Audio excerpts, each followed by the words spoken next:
अद्भुत अतिथि सत्कार का था। एक दिन एक व्याधे भयानक वन में शिकार करते समय पत्थर, पानी, हवा की चोट से अत्यंत दुर्गति में पड़ गया। कुछ दूर आगे बढ़ने पर उसे एक वृक्ष दिखाई दी। उसकी छाया में जाने पर उसे कुछ आराम मिला। तब उसे अपने स्त्री बच्चे की चिंता सताने लगी। इधर सूर्यास्त भी हो गया था। ठंड के कारण उसके हाथ पैर में कंपन हो रहा था और दांत किटकिटा रहे थे। उसी वृक्ष पर एक कबूतर अपनी पत्नी की चिंता में घुल रहा था। उसकी स्त्री पतिव्रता थी और अभी चारा चुन कर आई नहीं थी।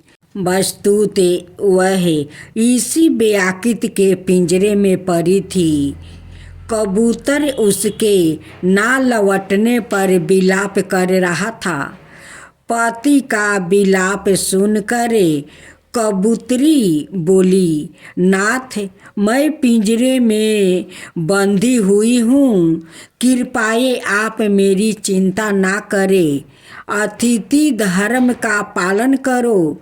यह अतिथि भूख और ठंड से मारा जा रहा है। संध्या काल अपने आवास पर आ भी गया है। यह अर्थात अतिथि है, अद्यापि यह शत्रु है, फिर भी अतिथि है। अत इसका सत्कार करे। इसने जो मुझे पकड़ रखा है वह मेरे किसी कर्म का फल है। इसके लिए व्याकुत को दोष ना दे। व्यर्थ है आप अपनी धर्ममयी बुद्धि को अस्थिर करें। थके हुए अतिथि के रूप में सारे देवता और पितर पधारते हैं। अतिथि सत्कार से सबका सत्कार हो जाता है। यदि अतिथि निराश होकर लौट जाता है तो सभी देवता और पितरों भी लौट जाते हैं। आप इस बात पर ध्यान ना दें कि इस व्याकुत ने आपकी पत्नी को पकड़ रखा है, क्योंकि आप कार्य करने वाले के साथ जो अच्छा बर्ताव करता है वही पुण्य का भागी माना जाता है। कबूतर अपनी पत्नी के धर्मी के वचन से बहुत प्रभावित हुआ। उसमें धर्ममयी बुद्धि जग पड़ी थी। उसने व्याकुत के सामने उपस्थित होकर कहा, तुम मेरे घर पर आए हुए अतिथि हो। मेरा कर्तव्य है कि मैं प्राण देकर भी तुम्हारी सेवा करूं। इस समय तुम भूख और ठंड से पीड़ित हो रहे हो।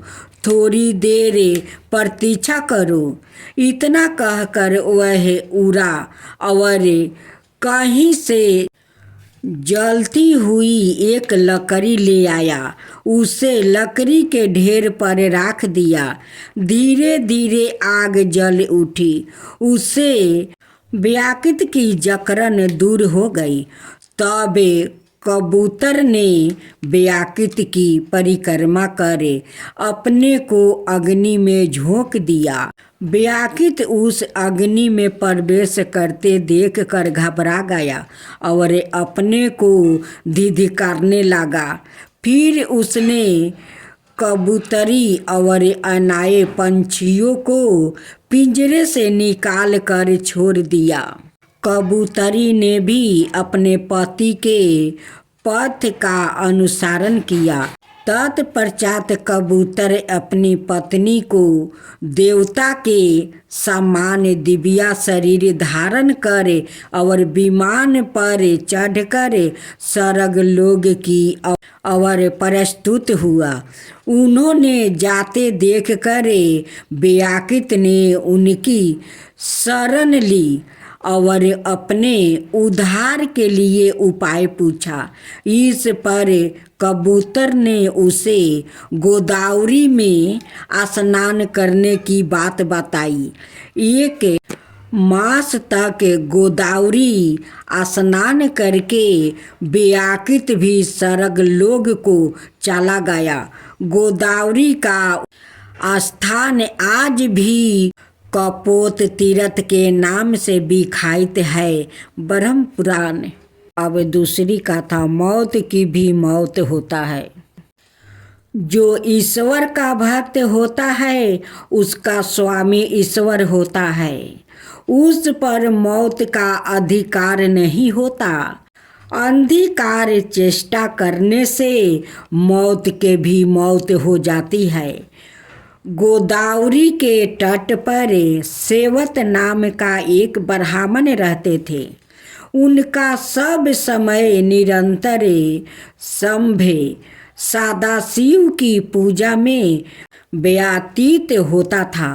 वो अतिथियों का शिव समझकर उनका भली भांति आदर सत्कार किया करता था। उनका शेष समय भगवान के ध्यान में बिताता था। उनकी आहु पूरी हो चुकी थी, किंतु उन्हें इस बात का ज्ञान न था। उन्हें ना रोग था ना शोक था, इसलिए आहु पूरी हो चुकी है इसका आभास नहीं हुआ। उनका सारा ध्यान शिव में केंद्रित था। यमदूत समय से उन्हें लेने आए, परंतु वह उनके घर में प्रवेश नहीं कर पाते थे। चित्रगुप्त ने मृत्यु से पूछा, मृत्युदेव, सेवत अब तक यहाँ क्यों नहीं आया? तुम्हारे दूत भी नहीं आए। यह सुनकर मृत्यु को सेवत पर बहुत गुस्सा आ गया। वह सवाए उन्हें लेने दौड़े। गिरहे के द्वार पर यमदूत भय से कांपते दिखाई पड़े। उन्होंने मृत्यु से कहा, नाथ, हम क्या करें? सेवत तो शिव के द्वारा सुरक्षित है, उसे तो हम देख भी नहीं पा रहे हैं। उसके पास पहुंचना तो अत्यंत कठिन है। दूत की बात सुनकर मौत का क्रोध और भभक उठा। वो झट ब्राह्मण के घर में प्रवेश कर गया। ब्राह्मण देवता को यह पता न था कि कहाँ क्या हो रहा है। मृत्यु देव को झपटते देखकर भैरव बाबा ने कहा, मृत्यु देव, आप लौट जाइए। किंतु मृत्यु देव ने उनकी बात को अनसुनी कर दिया। सेवत पर फंदा डाल दिया। भक्त पर मृत्यु का यह आक्रमण भैरव बाबा को सहन न हुआ। उन्होंने मृत्यु पर डंडे से प्रहार किया। मृत्यु देव वही ठंडा हो गया। मृत्यु दूत भाग कर यमराज के पास पहुँचे। वह डर के मारे थर थर काँप रहे थे। मृत्यु सुनकर यमराज को बड़ा क्रोध आ गया। उन्होंने हाथ में यम डंडा लिए और अपनी सेना के साथ सेवत के पास पहुंच गया। वहां भगवान शंकर के पार्षद पहले से ही खड़े थे। सेनापति कार्तिकेय के शक्ति अस्त्र सेना सहित यमराज के भी मृत्यु हो गई। यह अपूर्ण समाचार सुनकर भगवान सूर्य देवताओं के साथ ब्रह्मा के पास पहुँचे और ब्रह्मा सबके साथ घटना स्थल पर आए। देवताओं ने भगवान शंकर की स्तुति की और कहा, भगवान यमराज सूर्य के पुत्र है, यह लोकपाल है, इन्होंने कोई अपराध या पाप नहीं किया है, अतः इनका वध नहीं होना चाहिए। इन्हें जीवित कर दे, नहीं तो अनर्थ हो जाएगी। भगवान आपसे किए हुए प्रार्थना कभी व्यर्थ नहीं होती। भगवान आशुतोष ने कहा, मैं भी व्यवस्था के पक्ष में हूँ। वेद की एक व्यवस्था है कि जो मेरे अथवा भगवान विष्णु के भक्त है, उनके स्वामी सवाए हम लोग होते हैं। मृत्यु का उन पर कोई अधिकार नहीं होता। यमराज के लिए यह व्यवस्था की गई है कि वो भक्तों की अनुचर के साथ प्रणाम करे। इसके बाद भगवान आशुतोष ने नंदी के द्वारा गौतमी, गंगा, गोदावरी का जल मरे हुए लोगों पर छिड़कवा दो। तत्पश्चात सब के सब स्वस्थ होकर उठ खड़े हुआ। अब तीसरी कथा, प्रतिशोध ठीक नहीं होता। बालक पिप्पलद ने जब होश संभाला तब औषधियों को अपने अभिभावक के रूप में देखा। वृक्ष फल देते थे, पंछी दाना लाती थी और मृग हरी वस्तु औषधियों अपने राजा सोम से मांग कर अमृत की घूंटे पिप्पलद को पिलाया करती थी। यह दृश्य देख कर पिप्पलद ने वृक्षों से पूछा, देखा यह जाता है कि मनुष्य माता पिता से, मनुष्य और वनस्पतियों से वनस्पति पैदा होते हैं, किंतु मैं आप वनस्पतियों का पुत्र होकर भी मनुष्य कैसे हो गया।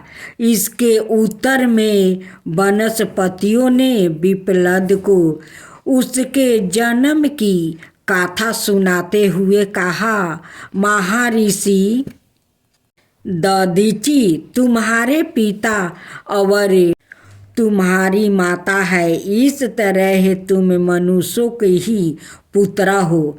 तुम्हारे माता पिता हमें पुत्र की तरह मानते थे, अतः हम भी तुम्हें पुत्र ही मानती आ रही हूँ।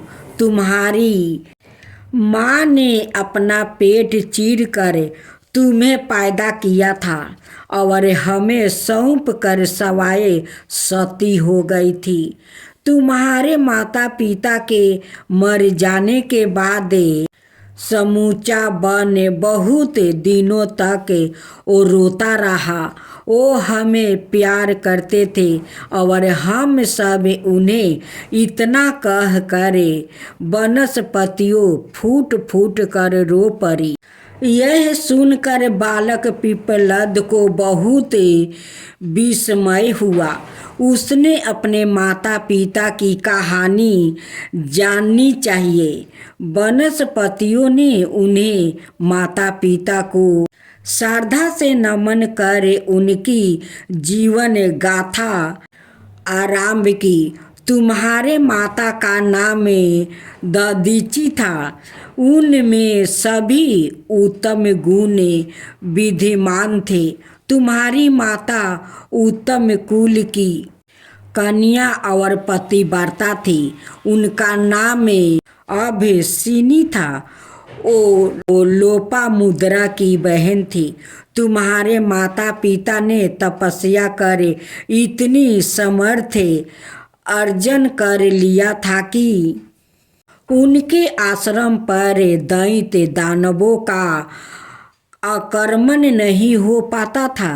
एक दिन विष्णु, इंद्र आदि सभी देवता आश्रम में आए। दैत्य पर विजय पाने से वह प्रसन्न थे। तुम्हारे माता पिता ने उनका भावभीना सत्कार किया। देवताओं ने कहा, आप जैसे महर्षि सब हम लोग पर इतनी कृपा रखते हैं, तब हमारे लिए क्या दुर्लभ है। अपने शत्रुओं पर विजय प्राप्ति कर ली है। अब चाहते हैं कि अपने अस्त्र शस्त्र आपके आश्रम में रख दे, क्योंकि तीनों लोकों में आपका आश्रम ही निरापद स्थान है। यहाँ आपकी तपस्या के प्रभाव से दैत्य आदि प्रवेश नहीं कर पाते हैं। उदार चेता मुनि ने उनकी प्रार्थना स्वीकार कर ली। तुम्हारी माता ने उन्हें रोकते हुए कहा, नाथ, यह कार्य विरोध उत्पन्न करने वाला है। इस काम में आप ना पड़े। आप तो समदर्शी है। आपके लिए शत्रु मित्र बराबर है। अस्त्र शस्त्र रखने से दैत्य और दानव आपसे शत्रुता रखने लगेंगे। धरोहर रूप में किसी का धन रखना साधु पुरुष के लिए उचित नहीं कहा गया है। महर्षि दधीचि ने कहा, देवता सृष्टि के रक्षक है और मैंने हाँ कर भी दिया है, इसलिए अब नहीं कहना अनुचित है। देवता अस्त्र शस्त्र आश्रम में रख कर चले गए। इधर दैत्य महर्षि दृश्य करने लगे। महर्षि चिंता हुई कि दैत्य बड़े वीर तो है ही, साथ ही तपस्वी भी है। जब वह आक्रमण करेंगे तब मैं शत्रुओं की रक्षा नहीं कर पाऊंगा। ऐसा विचार कर उन्होंने अस्त्र शस्त्र की रक्षक के लिए एक उपाय किया। उन्होंने पवित्र जल को अभिमंत्रित कर उसे अस्त्र शस्त्र को नहलाया और उसे जल को सवाए भी पी लिया। तेज निकले जाने से वह सभी अस्त्र शस्त्र शक्तिहीन हो गए, इसलिए वह धीरे धीरे नष्ट हो गया। बहुत दिनों के बाद देवता महर्षि के आश्रम में पहुँचे, क्योंकि उनके शत्रुओं ने फिर सिर उठाया था। महर्षि उन्हें बतलाया कि उन अस्त्र की सुरक्षा के लिए उनका तेज मैंने पी लिया है। वह अब मेरी हड्डियों में मिल गया है। आप हड्डियों ही ले जाए। मेरे शरीर का यह सुंदर उपयोग हो रहा है। महर्षि ने योग के द्वारा शरीर का त्याग कर दिया। विश्वकर्मा ने उन हड्डियों से दिव्य अस्त्र का निर्माण किया। वह ही देवताओं की विजय के कारण बने। इस अवसर पर माता गभासिनी नदी तट पर गई थी। पार्वती की पूजा में लगे रहने से उन्हें लौटने में देर हो गई थी। उस समय वह गर्भवती थी। आश्रम में आने पर उन्होंने अपने पति देव को नहीं देखा। अग्नि देवता ने सारी घटना उन्हें सुना दी। उन्होंने पति के कार्य की सराहना की। फिर तीनों अग्नियों की पूजा करके अपने पेट चीरकर तुम्हें हाथ से निकाल दिया। तुम्हें हम लोग को सौंप कर पति के केस आदि के साथ वह अग्नि में प्रवेश कर गई। उस समय आश्रम का प्रत्येक प्राणी दुख से संताप होकर रो उठा। सब कह रहे थे कि दधीची और गभासनी जितना हमें प्यार देते थे उतना अपने माता पिता भी प्यार नहीं कर पाते। हमें धिक्कार है कि हम इनके दर्शनों से वंचित हो गए। अब यह बालक ही हम लोग के लिए दधीची और परातिथि है। वनस्पतियों ने कथा का उपसंहार करते हुए कहा कि यही कारण है कि हम वनस्पति तुम्हें पुत्र से अधिक मानते हैं। बालक पिप्पलद को अपनी कथा सुनकर बहुत दुख हुआ। माता ने पेट चीर कर जो उसे निकाला था इस बात से उसे अधिक पीड़ा हुआ। वह रोता हुआ बोला, मैं अभागा हूँ जो माता के कष्ट का कारण बना। मैं उनकी सेवा तो कुछ कर नहीं सका। उसके बाद देवताओं के कृत्य पर उसे क्रोध हो आया। उसने कहा, मैं देवताओं से प्रतिशोध लूँगा। उन्होंने मेरे पिता का वध किया है, अतः मैं उनका वध करूँगा। वनस्पतियों ने समझाया कि प्रतिशोध ठीक नहीं होता। तुम्हारे माता पिता ने सेवक के हित के लिए आत्मदान किया है, तुम भी उन्हीं के पथ पर चलो। बच्चे के अंत कारण में प्रतिशोध की भावना शांत नहीं हुआ।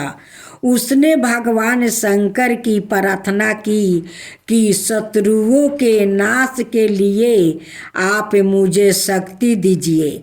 भगवान ने उसे कृत्य दी। पिप्पलद ने उसे आज्ञा दी कि तुम मेरे शत्रु देवताओं को खा जाओ। देवता भाग खड़े हुए और उन्होंने भगवान शंकर की शरण ली।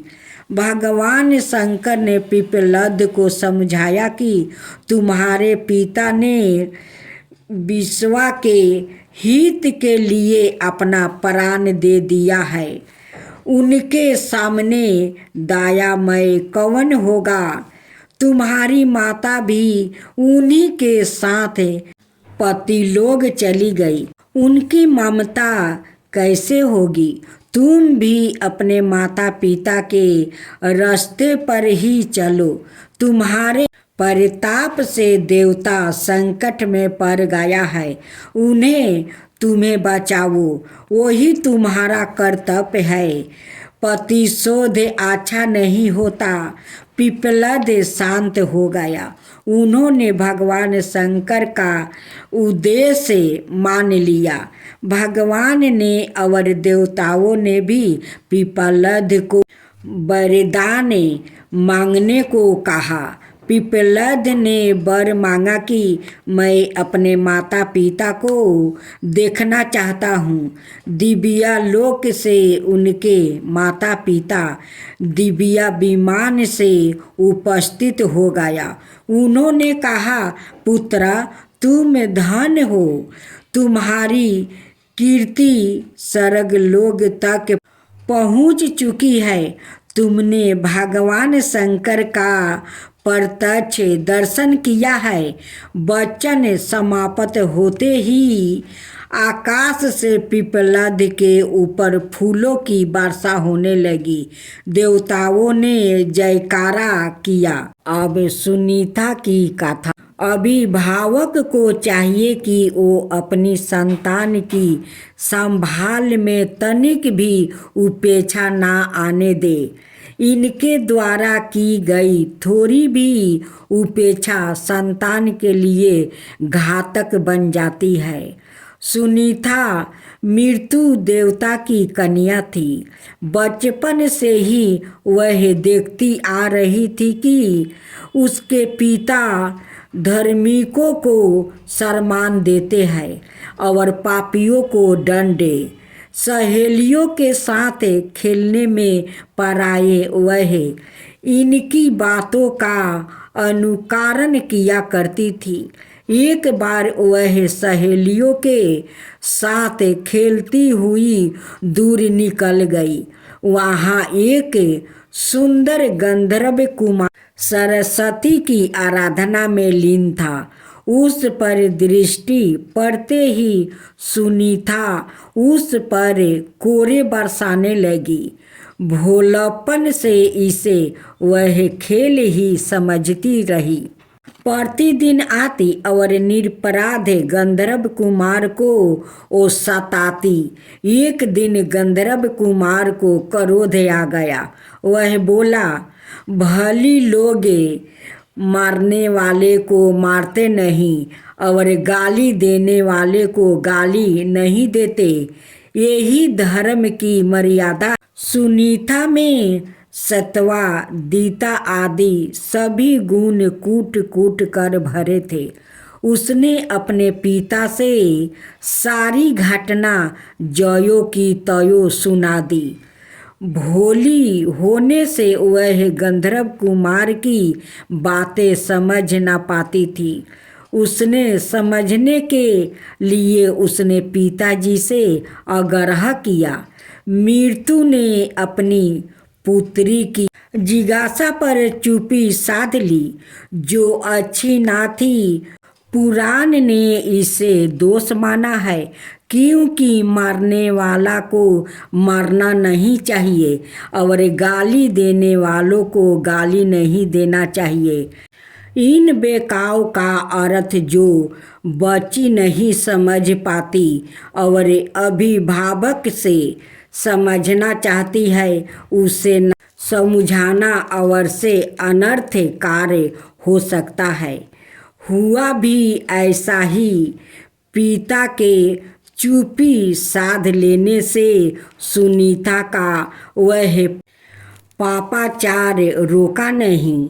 सखियों के साथ गंधर्व कुमार के पास जाना और करों से उसे पीटना उसका प्रतिदिन का कार्य हो गया। कोई कब तक सहेगा। एक दिन गंधर्व राजकुमार ने श्राप देते हुए कहा, विवाह हो जाने पर तुम्हारे गर्भ से ऐसा पुत्र उत्पन्न होगा जो देवताओं और ब्राह्मणों की निंदा किया करेगा और घोर पापाचार में लग जाएगा। इस बार भी सुनीता ने सच सच बातें पिता को सुना दी। श्राप की बात सुनकर पिता को बहुत दुख हुआ। उन्होंने इस बार समझाया, निर्दोष तपस्वी को पीटना अच्छा काम नहीं है। ऐसे तुमने क्यों किया? तुमसे भारी पाप हो गया है। तुम्हें श्राप भी लग गया है। अब तुम पुण्य कामों का अनुष्ठान सत संगीत करो और विष्णु के ध्यान में लग जाओ। वयस्क होने पर पिता को सुनीता का विवाह की चिंता हुई। वो अपनी कन्या को साथ लेकर देवताओं और मुनियों के पास गया। सबका एक ही उत्तर था, इससे जो संतान होगी वह भयानक पापी होगी और हम इसे स्वीकार ना करेंगे। इस तरह श्राप के कारण सुनीता का विवाह ही रुक गया। अब तपस्या के अतिरिक्त सुनीता का पास और कोई उपाय ना था। वह पिता की आज्ञा से वन में जाकर तपस्या करने लगी, किंतु चिंता उस पिंड छोड़ना नहीं चाहती थी। रंभा आदि अप्सरा सुनीता की सखियों थी। वह उसकी सहायता के लिए आ पहुंची। उन्होंने सुनीता को ढाढ़स बंधवाया। रंभा ने उसे पुरुष को मोहित करने वाली विद्या दी। सुनीता ने उसका अच्छा अभ्यास कर लिया। जब वह विद्या सिद्ध हो गई तब सखियों सुनीता को लेकर वर की खोज में निकल पड़ी। ढूंढते ढूंढते वह गंगा के तट पर पहुंची। वहां सुनीता की दृष्टि अंग नाम के रूपवान तेजस्वी आत्री मुनि के पुत्र पर पड़ी, जो वहां तपस्या कर रहे थे। उन्हें देखते ही सुनीता मोहित हो गई। रंभा तो यही चाहती थी। रंभा उस तपस्वी को इतिहास से सुपरिचित थी।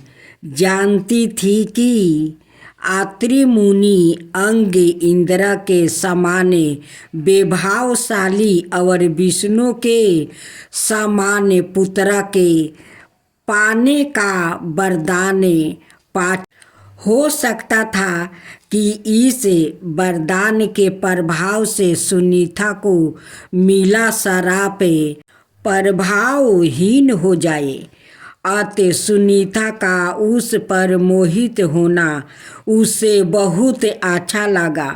अब रहा उस ब्राह्मण कुमार का सुनीता पर आश्रित होना। वह तो सुनीता के लिए बाएं हाथ का खेल था, क्योंकि यह विद्या उसे सिद्ध थी।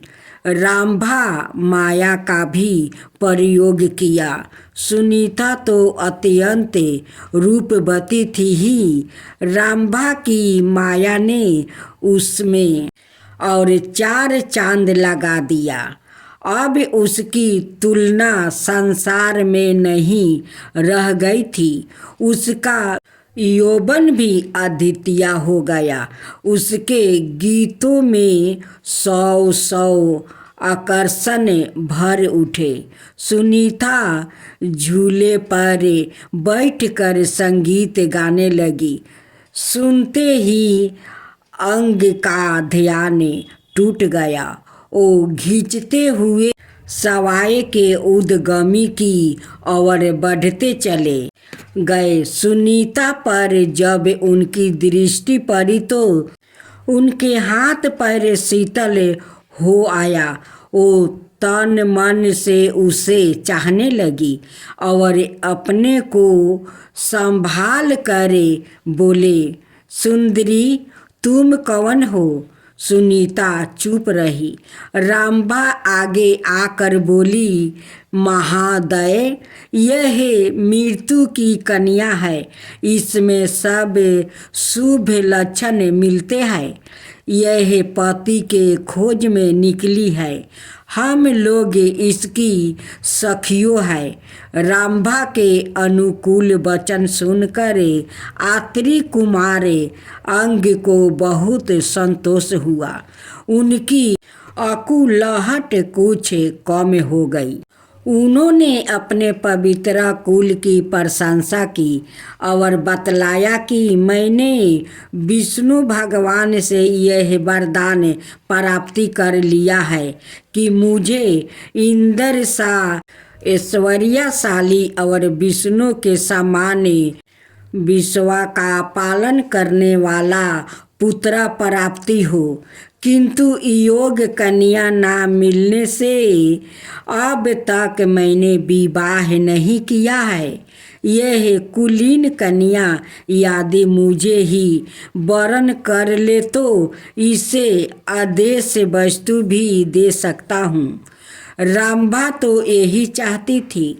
अत बोली, हम लोग भी योग वर की खोज में है। यदि आप चाहते हैं तो सुनीता आपकी धर्म भायरा बन रही है, किंतु याद रखें आप इसे सदा प्यार करते रहे। इसके दोष गुणों पर कभी ध्यान ना दे। आप इस बात का प्रत्यक्ष विश्वास दिलाई। इस बात की प्रतीक के लिए अपना हाथ सुनीता का हाथ में दीजिए। अंग को रंभा की यह बातें भगवान के वरदान की तरह प्रिया लाग रही थी। उन्होंने अपना हाथ सुनीता हाथ पर रख दिया। इस तरह दोनों को गंधर्व विवाह के द्वारा जोड़ कर रंभा बहुत संतोष हुई और विदा मांग कर अपनी सखियों के साथ घर वापस आ गई। वरदान के प्रभाव से सुनीता का पुत्र सभी लक्षणों से संपन्न हुआ। पुत्र का नाम बेन रखा गया। आत्री के वंश के अनुरूप इस बच्चे ने वेद दर्शन आदि सारी विद्याओं में निपुणता प्राप्ति कर ली। सुंदरता में निखार ला दिया था। बेन में अद्भुत तेज था। आचार विचार में कोई उसकी समाता नहीं कर पाता था। उस समय व्यवस्था मनंतर था। राजा के बिना प्रजा को होने लगा था। विश्व भर में बेन का प्रभाव उदित था। बेन के समय और कोई तरुण ना था। सबने मिलकर उसे प्रजापति के पद पर प्रतिष्ठित कर दिया। बेन के राज्य में चतुर्दिक सुख शांति प्रतिष्ठा हो गई। सभी संतोष से और सुखी थे। धर्म की उत्तरातर वृद्धि होती जा रही थी। बहुत दिनों से गंधर्व कुमार का श्राप बेन पर अपना प्रभाव प्रकट करना चाह रहा था, किंतु अनुकूल परिस्थिति ना पाकर दबा हुआ था। संजोग से बेन की एक घोर नास्तिक से भेंट हो गई। इस संसर्ग से श्राप को पाने का अवसर मिल गया। नास्तिक प्रभाव उस पर उत्तरातर बढ़ता चला गया। थोड़े ही दिनों में बेन घोर नास्तिक बन बैठा। वेद पुराण स्मृति आदि सहस्त्र उसे ग्रंथ दिखने लगे। संध्या पासन दर्पण यज्ञ श्राद्ध आदि सत्कर्म उसे जाल दिखते और ब्राह्मण बहुत बचक माता पिता के सामने सिर झुकाना भी उसे बुरा लगने लगा।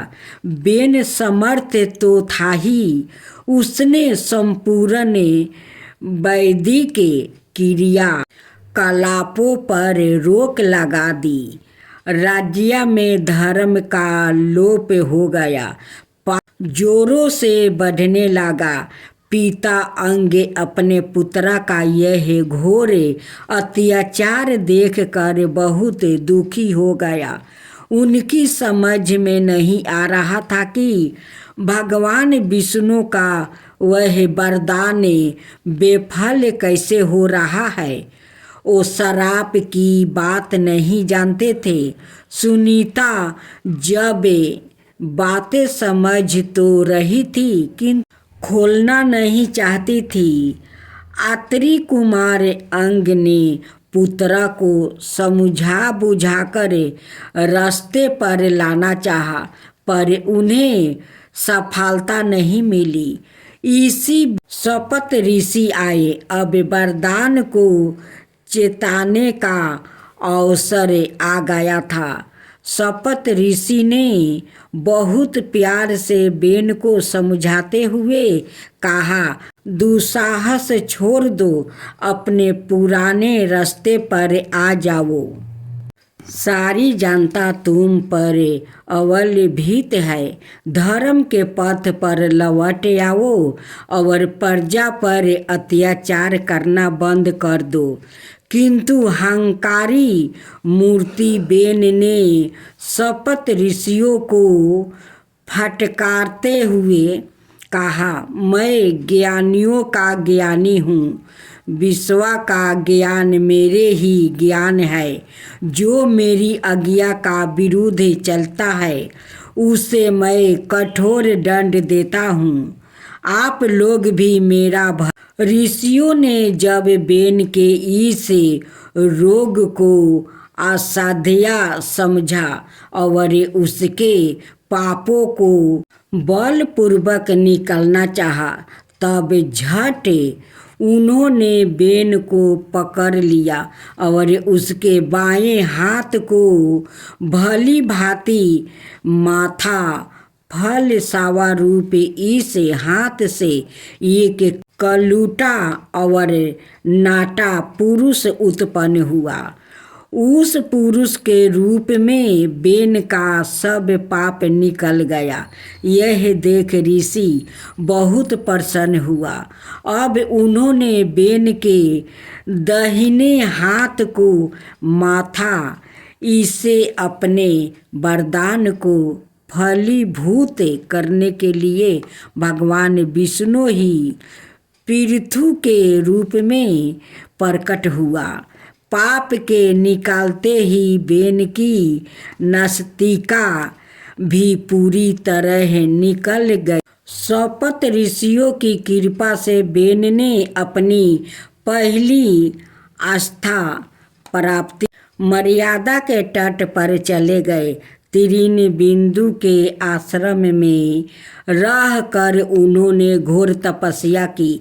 भगवान ने उन्हें दर्शन दिया और आश्वस्त करने के लिए कहा, बस तुम्हारी माँ को जो श्राप मिला था उसे तुम्हारा उद्धार करने के लिए ही मैंने तुम्हारे पिता को सुयोग्य पुत्र प्राप्ति होने का वरदान दिया था। अब तुम घर लौट जाओ। पृथु की सहायता से अश्वमेध आदि जग विविध दान उपदान कर मेरे लोक